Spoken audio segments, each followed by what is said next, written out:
This material proposes that manifestation is driven not by conscious desire, but by a person's underlying identity, nervous system baseline, and emotional condition, using concepts from quantum mechanics to explain how personal reality is shaped. So, a key theme running through this material seems to be the profound connection between the autonomic nervous system and our self-concept. Conflating literal quantum physics with spiritual metaphors risks alienating audiences who value logical, scientifically robust frameworks. Right. The author heavily relies on hard science to prove these spiritual concepts. That makes sense, but could the evidence also support a different conclusion? Like treating this as a metaphorical lens rather than literal physics? Yeah, the weakness here is really concentrated in how strictly it insists on the physics. Exactly. Let's unpack exactly what the text is doing. It explicitly claims that laboratory physics, specifically the famous double-slit experiment, literally proves that a person's self-concept collapses physical reality. Which is a massive leap. It is. We are seeing statements asserting that, quote, observation in the deepest quantum sense is identity, and that particles exist in superposition until an emotional baseline collapses them into physical matter. Yeah, and when we write for an audience that leans heavily into personal development, we have to remember they're often quite well-read, they're analytical. Right. They aren't just taking things at face value. Exactly. If a reader has even a passing familiarity with quantum mechanics, their credibility radar is going to start going off immediately. The double-slit experiment demonstrates that observing a quantum system changes its behavior, right? It moves it from a wave of probabilities to a specific particle state. But scaling that... Yes, scaling that subatomic behavior up to claim that a person's emotional baseline literally collapses the macro-physical world around them is, well, it's scientifically inaccurate. As I understand it from the notes, the argument here is that the universe isn't just responding to what you want, it's responding to who you are at a cellular level. Which is a beautiful concept. It is. But claiming that the quantum field collapsing is, quote, not metaphor and not spiritual poetry. Oof. Yeah, that pushes the text past inspiration and into a corner where it now has to defend actual physics. For the critical thinker reading this, it severely weakens the entire argument. Totally. They're going to get caught up in debating the physics of wave function collapse in their head rather than absorbing the incredibly potent psychological message about the nervous system. This actually reminds me of a piece we reviewed a few months ago. Do you remember the one that tried to use string theory to explain daily routines? Oh, right, the habit formation one? Yes, the author was absolutely adamant that vibrating multidimensional strings were literally forcing the reader to snooze their alarm clock. I remember that. It was wild, but the moment they stepped away from literal physics and just used the strings as a metaphor for interconnected habits, the whole piece unlocked. Exactly, it unlocked for the reader. The psychological message in today's material is so fundamentally strong that it really does not need to lean on a literal interpretation of quantum physics to validate it. Which brings us to a clear suggestion for this area. We need to shift the framing of quantum mechanics from literal scientific proof to a profound, illustrative metaphor for human consciousness and behavioral psychology. I like that. We should explicitly acknowledge the boundary between physics and personal development. Use the science to beautifully inspire the reader's perspective rather than demanding they accept it as a literal mechanical blueprint for personal manifestation. I can see what you're going for here. Let's look at how we can implement that. If I were editing this, instead of saying, this has been demonstrated in laboratory after laboratory, observation in the deepest quantum sense is identity. Right, how would you change it? I would change it to something like, if we look at the double-slit experiment as a powerful metaphor, we can see how our own deep identity acts as a lens, focusing the infinite possibilities of our lives into specific outcomes. That works perfectly, and we can streamline it further by reframing the absolute claims regarding the field itself. How so? Building on that point, what if we looked at it from the perspective of how the reader processes the state? For instance, there's a line that says, the quantum field collapses what you are. This is not metaphor. Right, the digging in of the heels. Exactly. We could reframe that to say, just as observation collapses potential in physics, our stabilized identity collapses the potential choices in our everyday lives. That is a highly effective pivot. This minor adjustment profoundly respects the intelligence of the reader. It says, look at this fascinating parallel. rather than, this is undeniable scientific law. It builds a bridge. Yes, it bridges the gap between the deeply spiritual reader and the highly analytical reader, without alienating either. When you let the metaphor just be a metaphor, it does all the heavy lifting of illustrating your point without triggering the reader's inner skeptic. That idea of the nervous system getting trapped in specific loops actually mirrors a structural issue in the writing itself. Oh, that's like a transition. An over-reliance on repetitive, parallel sentence structures severely dilutes the core message and stalls the overall pacing of the piece. It really does. Let's look closely at the section discussing what the body is familiar with. The weakness here lies in the extended, hypnotic loops of identical phrases. It gets to be a bit much. The author relies on long sequential chain. If your body is familiar with struggle, if your body is familiar with rejection, if your body is familiar with uncertainty. While repetition can certainly be used as a rhetorical device to drive a point home, especially in spoken word or speech writing, extending these identical structural loops for paragraphs on end in a written document causes the narrative momentum to severely drag. It brings everything to a halt. It acts almost like a speed bump for the reader's eyes. Is the connection between the rhythmic pacing and the reader's attention fully established in the material, or is that an area to potentially bolster? To unpack the mechanics of visual pacing in writing for a sec, humans are pattern-matching machines. Right. And the way we consume text on a page is highly dependent on typographical variance.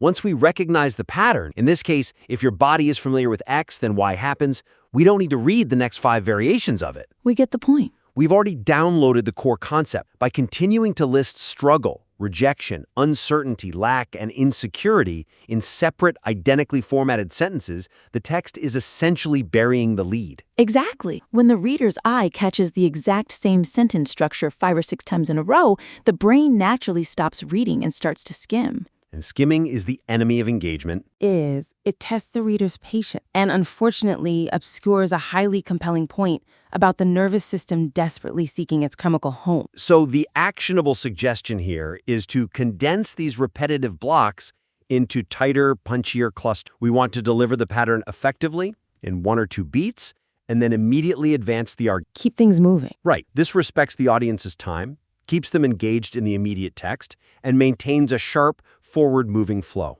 If we look at concrete examples of how to execute this, instead of listing every single scenario sequentially, we can synthesize the idea into a single high-impact sentence. What would that look like? We might, right? When your nervous system is wired for struggle or rejection, positive experiences like ease or intimacy actually trigger alarm bells, forcing you to unconsciously recreate the very pain you are trying to escape. Wow. That condenses an entire paragraph of repetition into one devastatingly clear realization. It hits much harder. It does. We can take that structural revision a step further by using the rule of 3, which is incredibly pleasing to the human ear without overstaying its welcome. The classic rule of 3. Exactly. To quickly touch on the psychological impact of rhythm in writing, 3 is the minimum number of elements required to create a discernible pattern. That makes it the absolute most efficient way to deliver a satisfying rhythm before moving on. Right. So applying that rule of 3, we could reframe the section to read, if your body is familiar with struggle, ease feels foreign.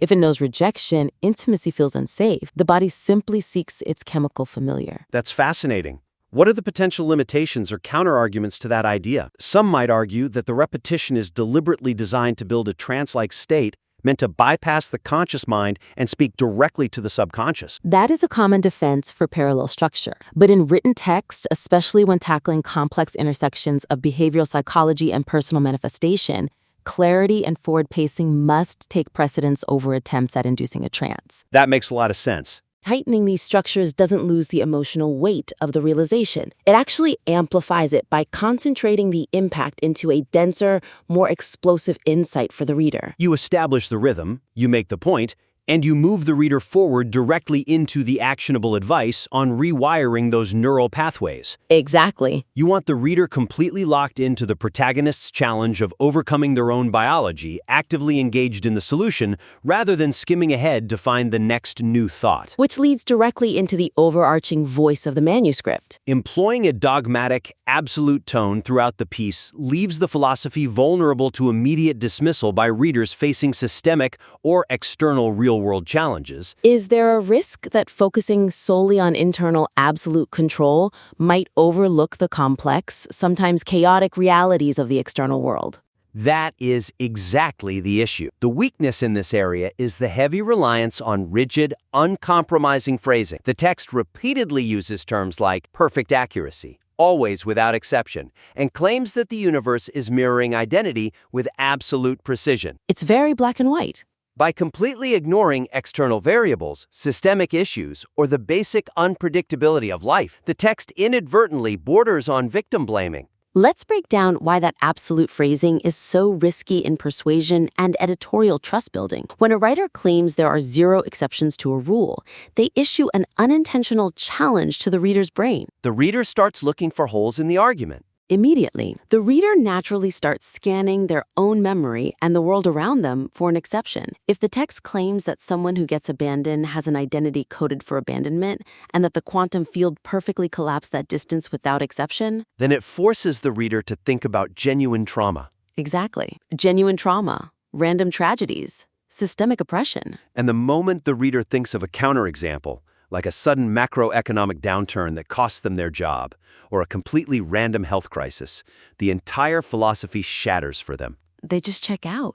This rigidity makes the otherwise robust, incredibly insightful psychological observations feel fragile and completely tone-deaf to live reality. It forces the reader into a binary choice. Either accept that they are entirely at fault for every single negative external event in their life, or throw the whole philosophy out the window. A reader who is genuinely trying to improve their nervous system baseline and heal their conditioning might feel alienated and deeply discouraged rather than empowered. So what do we do about it? The suggestion here is to introduce subtle nuance that acknowledges the complex interaction between a person's energetic baseline and the external world.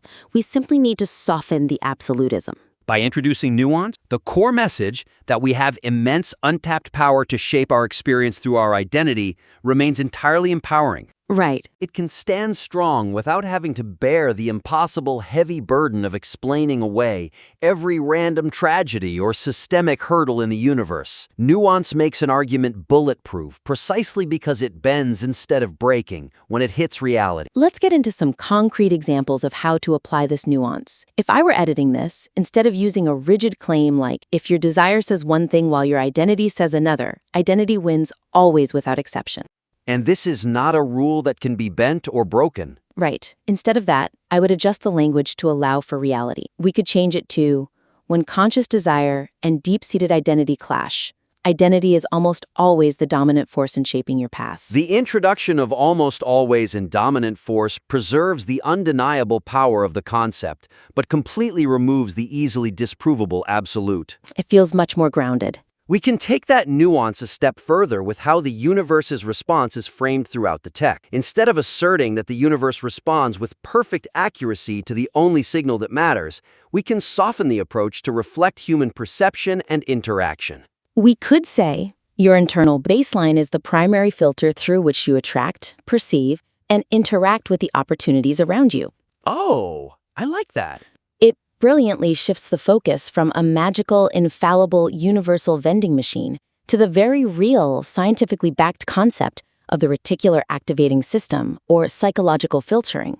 And for those analyzing this material who might not be immediately familiar, the reticular activating system, or RAS, is basically your brain's bouncer. That's a great way to put it. It is a bundle of nerves at our brainstem that filters out unnecessary data and only lets in information that matches your current beliefs or baseline focus. If your nervous system believes the world is full of struggle, your RAS highlights the struggle and literally filters out the available ease. Bringing in a concept like the RAS, or simply framing the universe's response through the lens of psychological filtering, rather than absolute quantum law, makes the material so much more defensible. It really anchors it in something tangible. The author's understanding of how trauma, repetition, and conditioning wire the autonomic nervous system is profound. We just want to ensure that deep wisdom isn't dismissed because it was presented in a wrapper of uncompromising absolutism. Adding that subtle layer of grace for the human experience actually elevates the author's authority. It shows the reader that the author understands the real world, which builds deep, lasting trust. Trust is everything in this genre. It transforms the tone from a rigid lecture into a supportive, deeply insightful guide. Softening the edges allows the absolute brilliance of the core message to shine through without triggering the reader's defensive mechanisms. We've covered some incredibly vital ground in this critique, focusing heavily on how to align the mechanics of the writing with the profound depth of the concepts. To quickly synthesize the three main actionable takeaways from this session. First, we need to reframe quantum physics from literal scientific proof to a highly illustrative, powerful metaphor to strengthen the logical foundation and bypass the skepticism of analytical thinkers. Second, Condense and tighten the repetitive, parallel sentence structures to significantly improve visual pacing, stop the reader from skimming, and maintain fierce engagement. And third, introduce subtle nuance to the absolute, dogmatic tone to account for external realities, avoiding any accidental victim blaming and ensuring the audience feels supported rather than alienated. these adjustments are fundamentally about removing the friction between your brilliant psychological insights and the reader's comprehension. We warmly invite you to implement these actionable suggestions, play around with the phrasing and pacing, and submit your revised work back in for a future critique. The underlying framework here is remarkable, and these targeted edits will make the central argument completely bulletproof. Keep challenging yourself to refine these concepts, and we look forward to seeing the next iteration.